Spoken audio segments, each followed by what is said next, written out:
Brought to you by Penguin.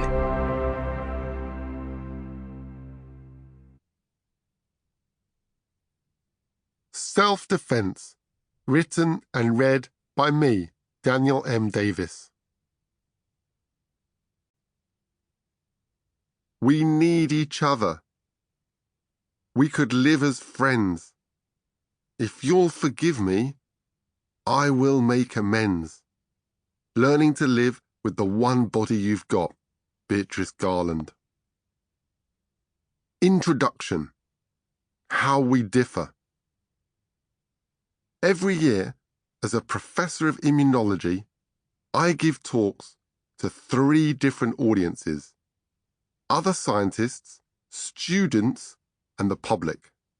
My talks to other scientists will be greeted with a ripple of applause, and then some of them will stand up to challenge me, as they should, on the details of my team's recent experiments. To almost anyone outside the room, their questions would be impenetrable, couched as they are in a specialized vocabulary of names and abbreviations necessary to communicate nuances. Did you check if the TCR is triggered? Great question. We're studying that now. After a while, you get used to the jamboree of C3PO and R2D2-like jargon. At my lectures to students, there isn't usually much applause, but their enthusiasm shows in other ways. Sometimes I'll be cornered or emailed later to clarify some details or check what's examinable. It's after a talk to the general public that the applause is the most generous.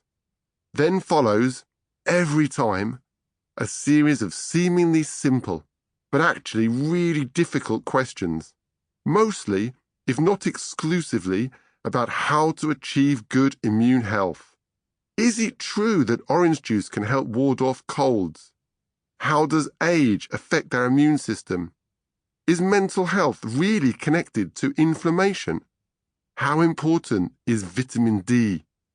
During a brief Q&A, there isn't time to answer these questions properly, because more than a snappy sentence or two is required.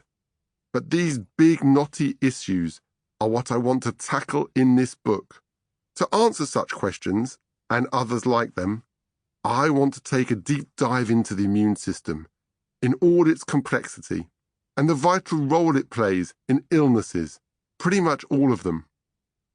This will, I hope, enable you to make more informed lifestyle choices to improve your own immune health. We'll learn that some things are proven to help, others will only help certain people, and a lot of things, while not without some level of scientific backing, are much more speculative than the advertising slogans would have you believe. One thing that is abundantly clear is that good immune health is vital. Without it, we succumb to any number of different infections and illnesses. Children born with defects in their immune system, such as lacking a certain type of immune cell, tend to suffer repeated and severe infections or develop autoimmune conditions. In its rarest and most extreme form, immunodeficiency can be life-limiting and life-threatening. Take, for example, the tragic situation of David Vetter, famously known as the boy in the bubble. Born in 1971 with a severe problem in his immune system, he spent his whole life in hospital in Texas, in a special isolated environment. Though he remained relatively free from exposure to germs, sadly, he died at the age of 12 from cancer caused by a virus. Another thing we can be certain of is that immune health is complicated. Partly, that's because our immune system must be able to fight off different kinds of germs, including bacteria, viruses, and fungi, each of which has to be detected and destroyed in lots of ways so that it is hard for germs to evade the attack. On top of this, we also need the immune system not to set about attacking any of the body's healthy tissues and cells. This is what my research team and I are immersed every day in trying to understand.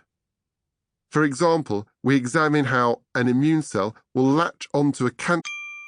Sample complete. Ready to continue?